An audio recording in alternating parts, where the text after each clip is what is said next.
Welcome to another show of Voices in the Struggle. I'm your main man, Big Ant. I'm Brother Reggie. And we have a very special guest here today, Miss Molly Lieberman. Hello. How you doing? How you doing? I am good. How are y'all? Hey, Good. This is week 2 of our week 2 of our honoring mentoring month. There we go. We did Urban Mentoring Academy with Trey Singleton and Crystal T. Thomas last week. Awesome. Now we got Molly Lieberman, then we got United.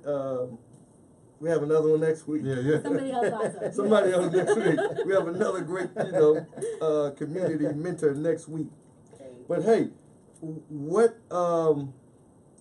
could go wrong has gone wrong for us today. But here we are. But here we are, in All in spite one of, piece. you know what I mean? We're getting it done. Mm-hmm. So, for all those that don't know, tell us a little about something about yourself, Miss Molly Lieberman. Sure. So I run a community art program called Loop It Up Savannah that began all the way back in 2008. So it's been going for a minute. Almost 10 years now, yeah. Yes, exactly. Got and, anything planned for the big 10-year anniversary? You know, Haven't thought I'm about taking that. suggestions. Mhm. I'm taking suggestions. Got it. We definitely keep ourselves busy. We work with kids all over the city, and we can only plan a few days ahead usually because there's so much going on. Absolutely, I believe it. Mhm. I believe it. Good. So, what are the age groups of the kids that are in Loop It Up Savannah? Sure. So we mostly focus on elementary school kids. Mm-hmm. We do have some preschool and a few middle and high school programs. Mhm. But the bulk of our kids is elementary, and we reach those kids through after-school programs, either at schools or community centers. Summer camp's a busy time for us. We do that in partnerships in different schools and community centers and Right. churches and just places where kids are. So we generally, our MO is just that we go where we need to be, and that is where the kids are who are interested in doing stuff with us. Okay, cool. So what prompted you to get started with Loop It Up? Well, it was actually, you could call it random, you could call it fate. I feel like I had very little to do with it. It was a lucky occurrence. I moved to Savannah from Northampton, Massachusetts back in 2006, and Kind of different weather. Very different. Like one contrast to the next, huh? very different. They had snow in May this year, so I think I made a good decision. Wow, in pretty terms of- much. You know what? Yeah. If you talk to Weather, somebody in right? Savannah, they can tell you where they were in 1989 when the last snow. So where were you? I was 1989. I wasn't here. You weren't I here. was in Virginia. I was Oh, there. yeah. I had seen snow 89, but I wasn't here. Mhm. Oh, I'm used to snow. I'm I from think I VA. Count the number of flakes that we've all seen in Savannah. Yeah, Yeah. absolutely. Yeah, no, but I moved here in 2006, officially to go to school. I went to SCAD. Okay. But really there was just something about Savannah. I remember coming to visit with my dad, and before I looked at the school or anything else, I just said to him, this is where I'm going to live next. And he looked at me and he was like, why? How do you know that? You know? Yeah. Like, we literally got off the plane and I said, okay, this is where I'm moving. Yeah. And there was just something about Savannah that now I kind of joke that it was the kids calling me. Of course, I didn't know that at the time. But there was just something about this place that was like, you're supposed to be here. So I moved here and started school. And during the summer after freshman year, a man named Howard Morrison, who was on the board at the West Broad Street YMCA at the time, decided that it would be a cool thing to start like a kids knitting and crochet class as they were rebuilding that organization, Right. which they were doing at that point. And so Howard's great at making connections. So he came to the fibers department at SCAD, which was where I was a student, and he just said to our chair, Kiowa Easley, who's also been very involved with Loop It Up over the years, I want to start a kids knitting class. Can you send some people over? And she came and asked me, and I said, sure. Like, I like kids. I like art. You know, I like knitting. So I just kind of went over to the Y, not having any background on where I was going and who I would meet there. But what happened was that I just fell in love immediately with the kids. It became really clear to me that this was an intersection of stuff that I really care about doing, meeting young people that are looking for something to become involved in. And so immediately, when I was 19 years old, I got to get this taste of like sharing something that I really loved. You were doing. 19? I was 19. Good. That was my You're second. supposed to still be making bad decisions at that Right? point, you know? It's up for debate, right? Trying to do the It's right whatever- thing. How Right. much trouble we get into here, you know? Yeah. But so yeah, I was 19 and I fell in love with the kids in Caton Fraser, and that was that. And Yeah. so I continued to volunteer at the Y for a couple of months. Pretty quickly we switched gears from knitting and crochet, which is a great skill to have, but very technical. We switched to like art that was much more expressive because I realized, okay, these are kids that have a lot to say and a lot to share, and maybe they're not getting those channels to I don't really think any of us are getting enough channels ever to say everything we have to say. So, but Absolutely. you know, especially young people who are so busy and they're moving through with all their friends and their family all the time, they need ways to express themselves and really explore who they are. And art is a great way to do that. So we went from knitting in the room, and like the Y was, it was great, but we were knitting in this kind of dark room. It was before the facility had been fixed up. Did you have a lot of young men in there knitting? We actually did. So Wow. so there's a couple guys, and I'm gonna talk about them who were there. They're like about to move into some of them junior year, some of them senior in high school, who were in the class, and they were the best at it. Wow. They were the best, like, because knitting is very technical, and they were like, oh, we can do this, Right, and they got really into it. But really, what they all wanted to do more was just create something that was able to share their story. Yes. And so, of course, we had like no money, so we were like taking donations of stuff that people would give us and doing all kinds of art with found materials. So that's really how it happened. Yeah. Okay. Yeah, it was not a planned move, but it was a really good move. Yeah. Good. What are some of the when you went to start Loop It Up Savannah at age 19? Yes. What were some of the Because setbacks? I'm 21 now, You look at them. Right? You know? That's what you get. What were some of the setbacks? What were some of the hurdles you had to get over? Well, I think the biggest thing was just kind of figuring out when you find something that is what you're going to do with your life, because this is what I'm doing with my life, and I knew that. And so to figure that out at that young of an age, it's like, okay, how do I move everything else in my life around so that I can fully commit to doing this in a way that it needs to be done. And so, of course, I started out volunteering, and I remember going to the man that was the director at the time. His name's Peter Dolliver, and I said to him, like I love this. I want to do this, but I can't volunteer. I had like 3 jobs. I was working through school, and this should be somebody's job. This is important enough that it shouldn't be something somebody's volunteering to do, and sometimes they don't show up.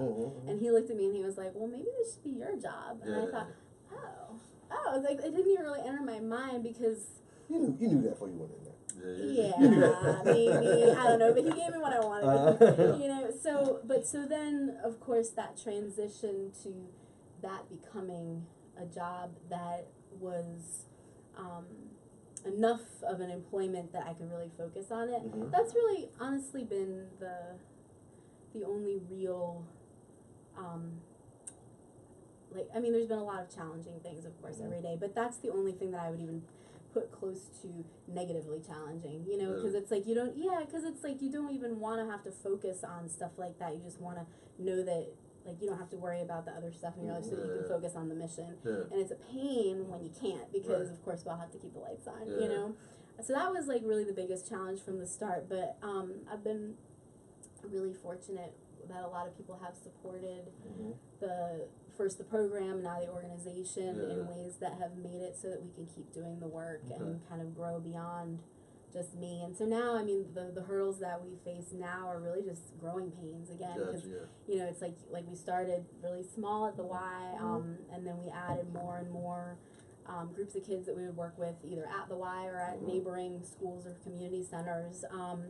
We kind of developed this residency program model where I would go into a school and do a project with the students.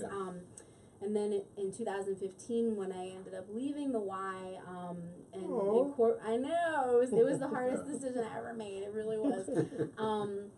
but it was just time for Leave It Up to be its own organization. Mhm. And so that was of course a huge leap of faith, because we were under this umbrella of a long-standing organization that has its supporters and its structure, and stepping out like that is scary and challenging. You never know what's going to happen, but it ultimately was the right thing to do, because since that point we've been able to grow so much.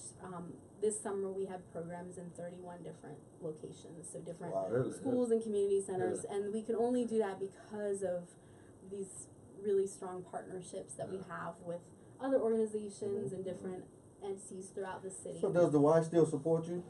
Well, we do some things with the Y. I'm actually a board member at the Y. So whenever there's big events, Loop It Up comes in and helps, whether it's face paint or activities.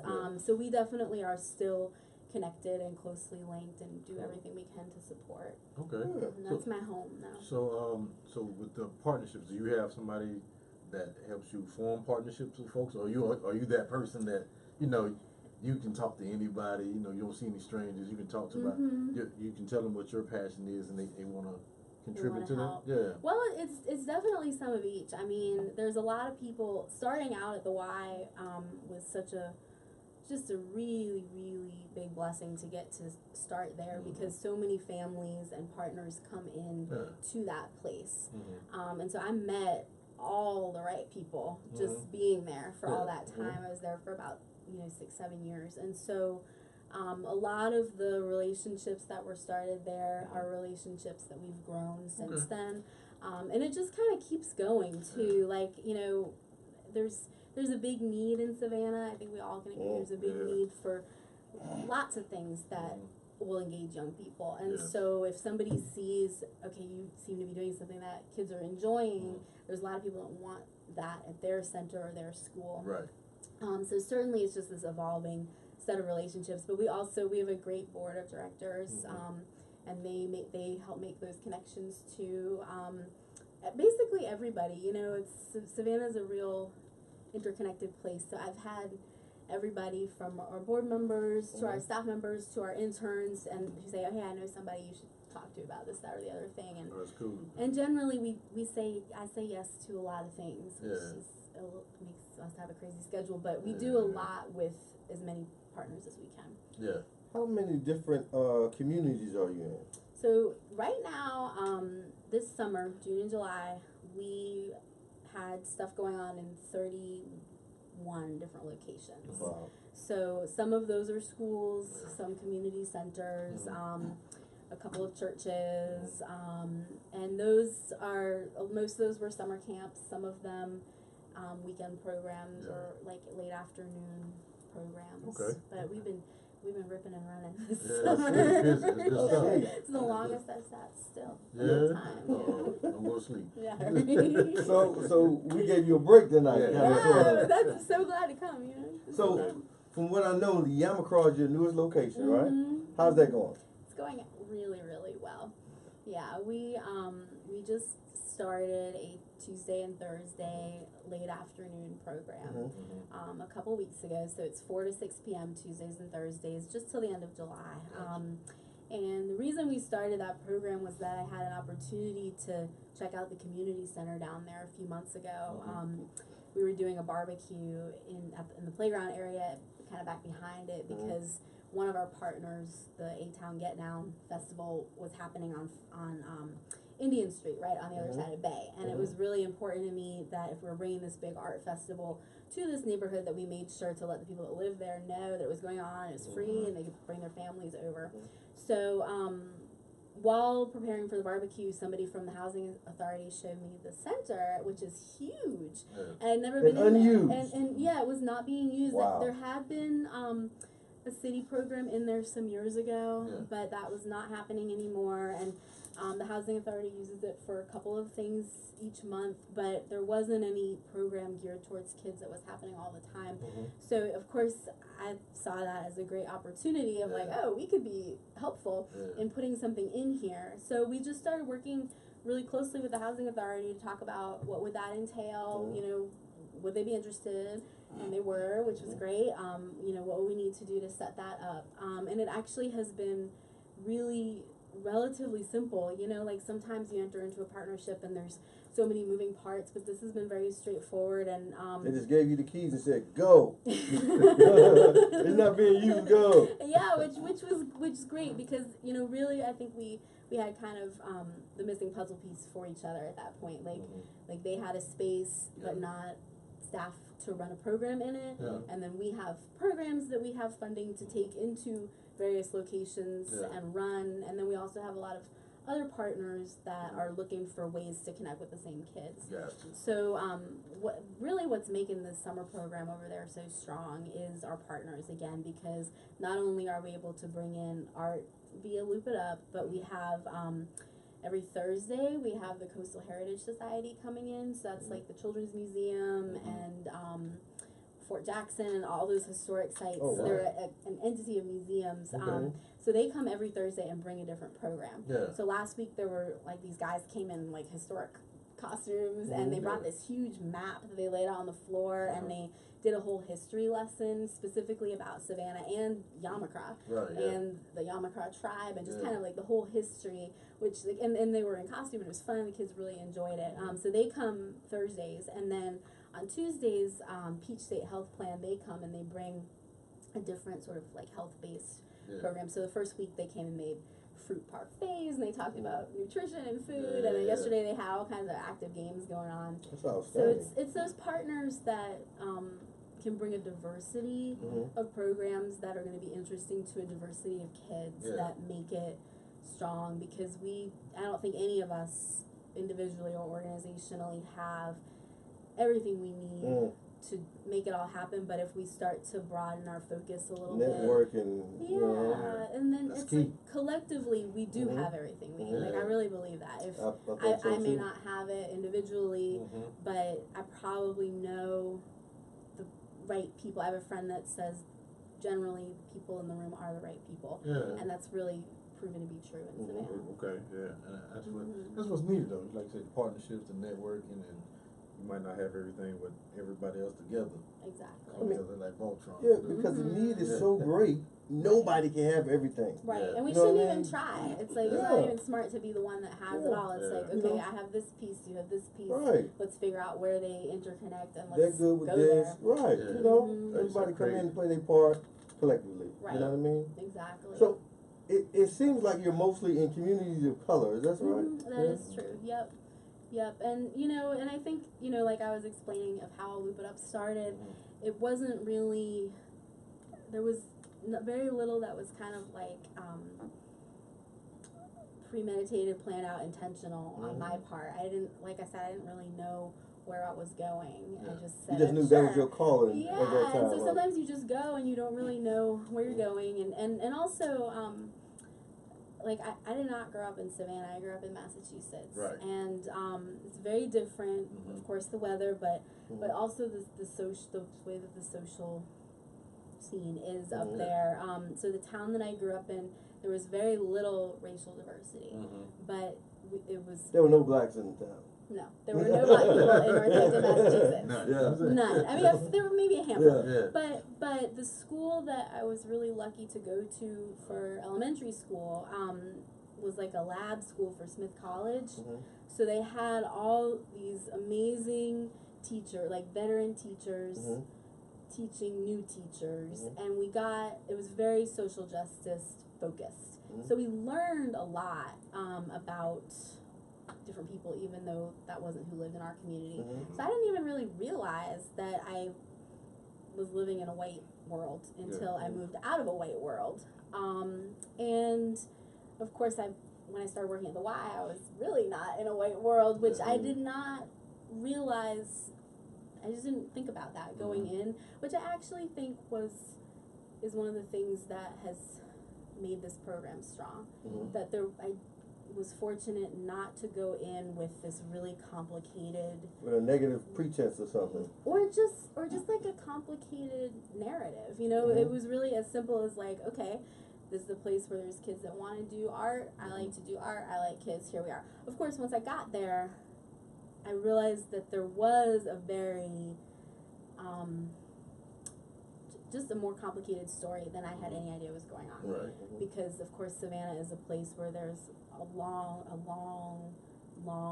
difficult relationship between different groups of people. And so, but not knowing that walking in was, I think, a blessing, because it allows you to just focus on people rather than groups. And that is something that we really, that's kind of at the core of our organization, that it's not about what group you're in, what group I'm in. Of course, we all have groups that we identify with and we're part of, but I don't want, that can be so limiting. I don't want to get stuck in that and make it so that I can't have that one-on-one connection with somebody, because there's ways that we really do need to address our identity and our history, and there's also ways that we need to break free from it and just be who we are now. Right. In ways that can help heal and work through what's happened before. You know, initially, that's why I think everybody needs to do about 2 or 3 years in the military. You know what I mean? Get you out of your comfort zone, meet some people, and talk to some people that you would not have met before. You know what I mean? Community service, you know, you get to give back community service too, you know, Right. If you can't go to the military, go do some community service a couple of years. Right. Definitely. After work a couple hours a week, this is your duty assignment right here. Right. Well, and that's another thing, you know, about why we work with the kids that we do work with. I think that it's important for us each to kind of look at ourselves and figure out, okay, with the unique set of gifts and talents and strengths that I somehow have. With power comes responsibility. Right. How do you apply? Spider-Man said that. Good person to quote at a time like this, you know. But I think we owe it to our community to figure out how we plug ourselves in the way that's going to be most beneficial. And I just, when I look around and I see in the map of young people in Savannah who is getting everything that they deserve to get and who's not, it's pretty clear who is and who's not. And that's a problem, you know, like it's a problem, but it also, it makes it pretty easy to figure out where you need to be. You know? Yeah, and I think Savannah, and Savannah's not unique, but I think Savannah, like any other city, have all the resources they need in place to assist those who are not getting it. You know what I mean? Right, Either they're not getting to the programs or they don't know about the programs. You know what I mean? But there's great people like you and other mentoring programs in Savannah that's bridging the gap. So I think that's very important. Very, very important. It is. I think we all have to kind of be the glue. You know, it's like in addition to developing your own organization or whatever you're doing, I think we all need to take it upon ourselves to just look at who's around us and figure out, okay, how can we work together in ways that lift up in a wider sense. And that's very true, because you have to empower each other and lift each other up. You know, different groups might be doing the same thing. Yeah. You need each other. Right. You need each other to build a stronger community. That's how I feel. Build a stronger community. Next question is there, if someone was trying to start their own program, what would be some advice you would give them to start their own mentoring program? Sure. So I would recommend looking for where the kids already are. You know, like there's really no need, I think, to start something totally new and disconnected from what's already happening. The need in Savannah is to grow and support things that are already happening. So whether that's going into a school, you know, it's like if you have kids in school or there's a school in your neighborhood, go into that school and figure out, okay, what could I bring to the table in this place?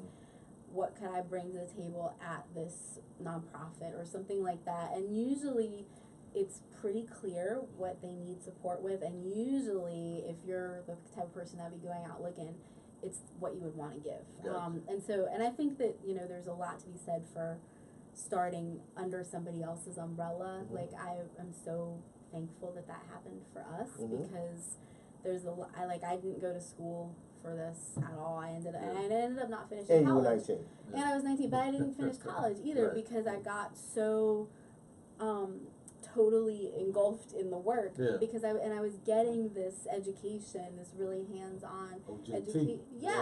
Exactly. Just like from being around people that were already doing it. And I think that that's one of the wisest things you can do. At a certain point, once you start something within Another place, you probably will get to the point where it is just time to become independent, Right. and that's a really important moment. But I think that we kind of owe it to ourselves and our community not to push that. Like wait till it's really time. Yeah. Wait till you really know what you need to do, and you really have the partners and support that you're going to need to be successful. Because that's a thing. It's like we don't want more flash in the pan stuff in Savannah. We want, like, Savannah deserves organizations and people that are going to Do the work. and stay, you know, and stay. Like, there's been so many great things that have started, and then somebody moved away, and there's a big hole.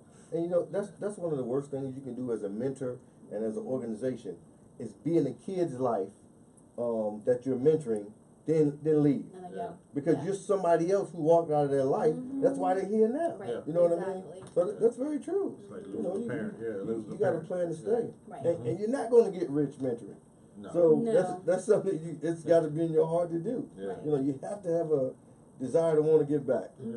Yeah. And service in the community, you know, Right. give back to the community, Right. and that should be free, Mhm. you know, because you're helping our kids achieve their dreams. Right. You never know who they're gonna be, Right. you know, but you're trying to help them, like you say, bridge that gap. Mhm. I want to give on that side. Well, I'm gonna you go ahead and walk on my back or get on my shoulders and get on over there. I might not know how to get over there or do what you want to do, but I'm gonna get you over there though. To help you get Yeah, over there. that's Yeah. it. Well, and I think too, kids sometimes don't really have very many options. You know, like sometimes as the adults in the community, we're throwing our hands up like, why are our kids getting in trouble? Why are they not doing well in school? Why this? Why that? Right. But then if you really quiet all of that and just look at, okay, what is a young person's world really like? Do they have access to things that are interesting to them, Right. that they care about? Because like all of it, like if you had to do stuff that you didn't care about all day long, you wouldn't be very Yeah. engaged in it either. So why would it be any different for a kid? That's why school is so boring to them.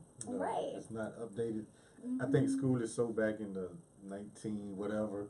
You know, it's not up to 2017. Right. Technology is so advanced, and Right. you have them basically not being able to catch up with technology. Well, they're there.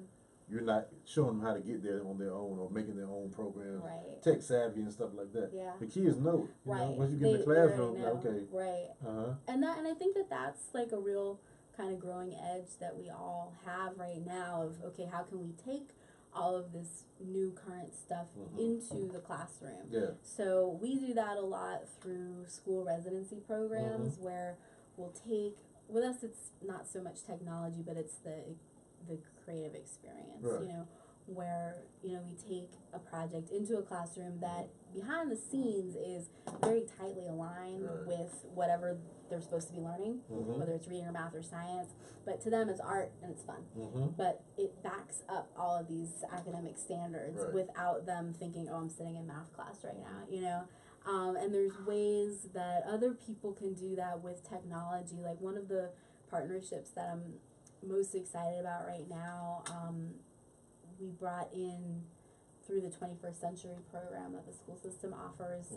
So over the summer we worked with somebody named Carolyn Perry who works at Georgia Tech, and she was able to train like 25 members of our staff in 21st Century to That was outstanding.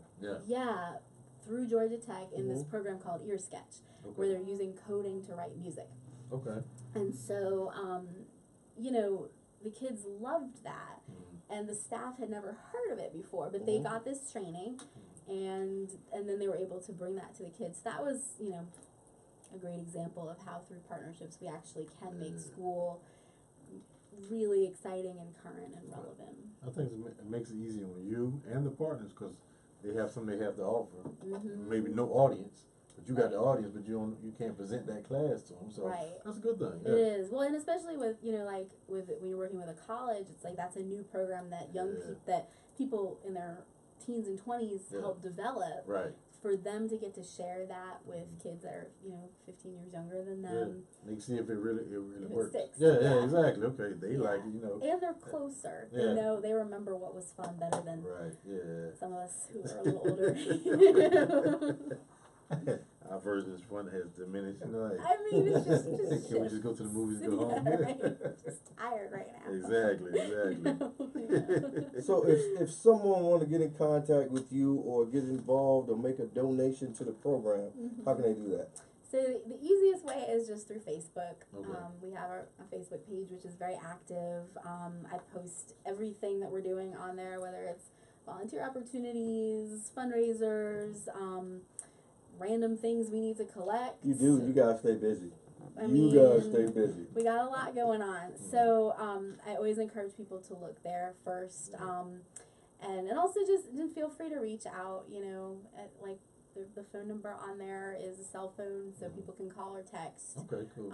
That's the easiest way, or send a message. And I just really appreciate every single person that reaches out to us. Sometimes I'm really bad at getting back in a timely manner because we're like running and doing all these things, but I love it when people reach out and just share their ideas. And that's something that's happened, you know, kind of to your question about how do you start something with young people. We've had 3 or 4 folks just say, look, I'd really like to start this kind of art club, Right. you know, or I'd like to start doing more STEM projects with kids. Is there a way that I could do that through Loop It Up? And that, like, that's so great to me that we've built a base that someone else looks at and says, oh, that would be a great way for me to plug myself in and offer what I have, you Right. know, or that they see this as, oh, I could bring something to the table that they're not already doing, but it would fit in. And that's all happened, you know, just through conversations. Right. So if people have ideas, they should definitely reach Yeah. out, and we will say yes to absolutely everything that we can, like it's our job, you know. Absolutely. Yes. Absolutely. That's pretty straight. That's what I'm trying. You got another question? No, we know you have to get out of here. We started kind of late. All good. Murphy's Law. Yes. Yes. Is there anything you'd like to add? Well, so the reason I have to go, right now we're having a Loop It Up fundraiser pint night at Green Truck Pub, which is down on Haversham and 40th Street. And so Josh and Whitney, who run Green Truck, they do these fundraiser nights every month or so. So that's going on right now for us. So if anybody's hungry, you should come out. We've got a bunch of our board members and staff members down there. And What's the name of the location? It's called Green Truck Pub. And Green Truck Pub yes, on Haversham it's a good Street. place on Haversham and 40th. So you can come hang out with us there and eat some good food and support a good cause. Yeah, so if you Something want to like get that. dinner tonight, you don't know where you're going to go to Green Truck Got a Pub. place Yeah. right now. It's for a good cause. Yeah, it's for a great Get some cause. good food, make a donation. Yeah. What And could you actually, do? Green Truck, they're so awesome. They donate $1 from every pint that they sell, and then they match all donations up to $500. So Cool. they're like, Wow. we love them a Yeah. lot. Yeah, Yeah, that's so- awesome, man. Yeah, good stuff. definitely. Yeah, but thank you so much for having Well, me. thank you for and coming. Thank you for doing this and bringing all the community members together on here. Trying We to. need more of that. It's big Yeah, end. we Big end is trying, the we man. Whatever. You know? You know? But we thank you so much for coming and taking time out your busy schedule. Of course, I'm happy And we're gonna put some stuff that you're doing on our page as well, Great. and with the link, so hopefully people, you know, feel compelled to give, because everybody can't get out there and do the work that they want to do. Yeah. But like I always tell people, another way you can help is give. Right. You know, it doesn't have to be a big donation. Mhm. Whatever you can give would be appreciated. Definitely. You know what I mean? Yeah, and we need, it's like there's so much need, whether it's time, art supplies, also just skills. Like, you know, like right now I need an electrician. Right. Because we rented a building a couple months ago that's going to turn into a community art center. And it's going to be awesome. It's on 59th and Waters, right on the corner. And there's really like no community center around there. So I'm hoping we can grow into that for the neighborhood. But the only water source we have is a little tiny sink in our bathroom, which is not going to work with the amount of paintbrushes that are in our life. So we have someone that's Sandpiper Supply is going to donate a utility sink, but we need some help moving some electricity around. So, you know, like we're always looking for someone to come in and with a specific skill and do something. That's just an example. But So if you're an electrician, you could give us become a a call. silent partner. Yeah. You won't get no money, but you become a silent partner with Loop It You'll Up. get a lot of art You know? and a lot of love, and, you know. Yeah, you know. It's for a great cause. Yeah, You know, it's great for cause. the kids. You can know? sleep better at night. You can be a part of knowing that you helped change somebody's life if you're an electrician. Absolutely. Yeah, You know? yeah. I'm Yeah. expecting.